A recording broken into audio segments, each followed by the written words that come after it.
Welcome in everyone, this is Jordan with Ravens Flash Report, and with rounds 1, 2, and 3 of this year's NFL Draft in the books, I wanted to do a quick breakdown on the three newest Ravens. The way the board fell had some unexpected twists and turns to it, with both trades up and trades back. The Ravens, however, continue to stick true to their drafting philosophy and went best player available through all three rounds. And, as with every draft, there are fans who love these picks and fans who think we messed up or missed on guys. The truth is, we won't know until they hit the field in September. With that being said, like the video if you enjoy, subscribe if you're new, comment below who your favorite new Raven is, and let's get to it.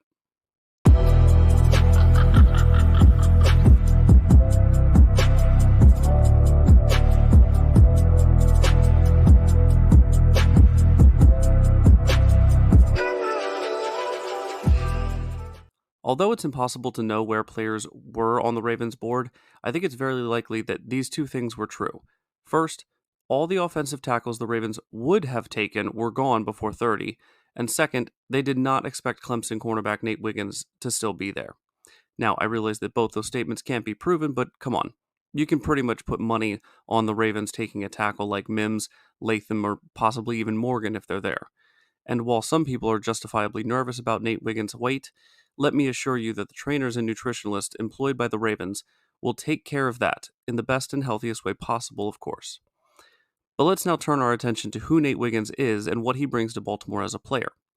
While we did just mention his weight, let's get the rest of his measurables up here from the combine and see more of the picture.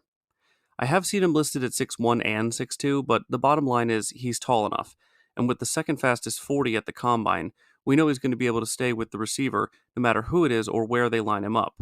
The other great thing about this pick, though, is that he has and can play in the slot as a nickel, in addition to primarily being an outside cover corner, which the Ravens need. Maybe not this year, but soon. And if what Harbaugh said is true, Wiggins is already up to 180 pounds, with room to add more functional weight and strength once he's at the facility and training. Eric DeCosta was not shy about sharing his thoughts on the Ravens' top draft pick, and had the following to say about him. Quote, "We're very, very excited to draft Nate Wiggins. In my opinion, he's the best cover corner in the draft. He's highly athletic and has fantastic feet. Really, in our opinion, he's a guy that can go into being a true shutdown type corner. We're ecstatic that he fell to us." End quote. Then he and Harbaugh go on to take on further questions. I think the main thing to take away from that statement, though, are Eric's beliefs that he's not only the best cover corner in the draft, but also that he can be a true shutdown corner for us. With secondary coach Doug Mallory, Marlon Humphrey, Brandon Stevens, and Arthur Millette in the same room to help, teach, and develop Wiggins, the secondary could be the best in the NFL, especially when considering I haven't even brought up Kyle Hamilton or Marcus Williams. So I really do feel like there's about to be a true no-fly zone in Baltimore. Now, I will admit, I wasn't expecting Wiggins to be there, but I also wasn't expecting several other things to happen in the first round. The Falcons' decision, the Lions and the Chiefs trading up, and the Bills trading out of the first round, just to name a few. But that's the exciting part of all this. And pick 62 should be exciting for Ravens fans as we welcome offensive tackle Roger Rosengarten to Baltimore. The second round of this draft I felt like was a stress-induced waiting game, where pick after pick Ravens fans were watching and hoping that a player the Ravens would love would be there. Luckily for the Ravens fans, it seemed like every team wanted every position except offensive tackle. Rosengarten was just the third tackle taken and the fifth O-lineman in the second round after 8 tackles went in the first round. Rosengarten is listed at 6'5", 308 pounds, which is a little on the lighter side of an NFL tackle, but just like Wiggins, I'm sure the Ravens staff will get him to playing weight in time. And just like Wiggins, Rosengarten is another physically gifted athlete, even amongst top college linemen. His 4.92 40 is impressive and will be great for blocking downfield, along with Pat Ricard for Henry or Lamar. But his fast shuttle time and his 10-yard dash show me a fast twitch player who has the reactions and movement speed to stay with edge defenders whether they move out wide or try to cut back inside of him. The concern around Rosengarten's play is his weight and play strength, but stop me if you've heard this before, because I seem to remember a now Pro Bowl center drafted by the Ravens quite recently who, when drafted, was questioned on his size and play strength, and I'd say that Tyler Linderbaum is doing just fine so far.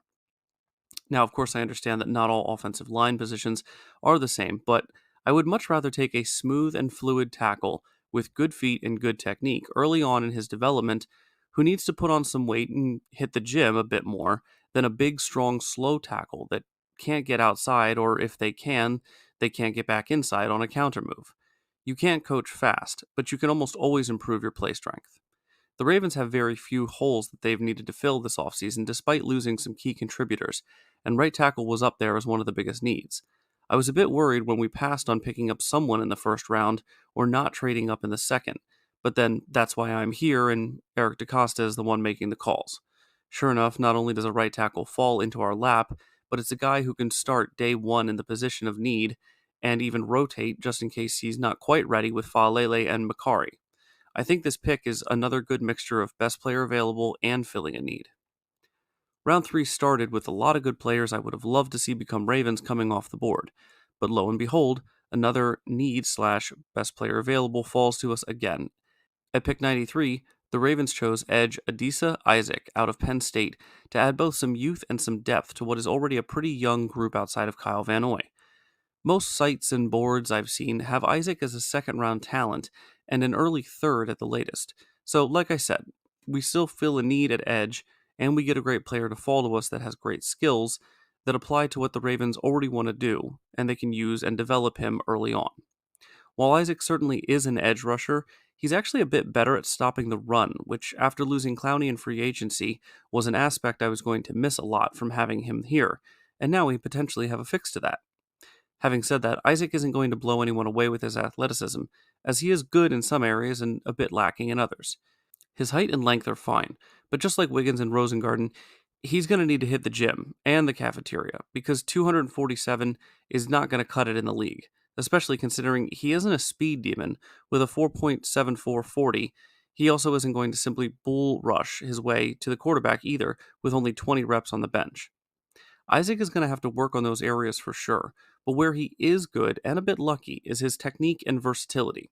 He has the frame to fill out more and already shown a high IQ for diagnosing how to get past linemen and shed blocks. But the reason I say he's lucky is because of Chuck Smith being in the house and specializing not just in pass rush, but improving a pass rusher's arsenal of moves and working with them to be able to get after quarterbacks in multiple ways. Essentially, Chuck Smith gets to mold a guy who is already a smart and adaptable player. It's a match made in heaven for the Ravens. As a round 3 pick, I don't expect him to be starting over the likes of Kyle Van Noy or Owe, but with fresh legs and a decent set of skills already available to him, he can be a valuable piece to use in this defense for Zach Orr on day 1. All in all, I feel good about the first 3 rounds in this year's draft. We may not have gotten a sexy pick like a Keon Coleman or a Cooper DeJean or even a Tyler Guyton, but what we did get are great players of value at the places we picked from. We didn't have to give up anything to get 2 potential starters and a third who can and most likely will still contribute on day 1 as well.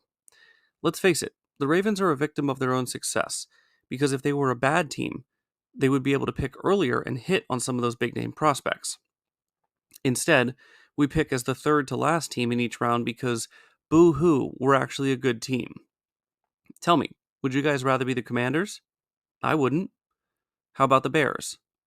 Yeah, I didn't think so. Anyway, this was a fun first 3 rounds.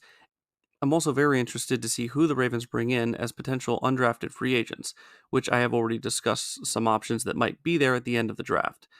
So go ahead and check that video out if you haven't seen it already. I hope you guys got some insight from this video on these 3 new Ravens, and whether you agree with the picks or not, they are now Ravens, so we're going to be cheering for them anyway. Please like the video if you enjoyed it, go ahead and subscribe to the channel if you're new, comment down below which of these new Ravens are your favorite and most excited for, and as always, stay safe out there and go Ravens.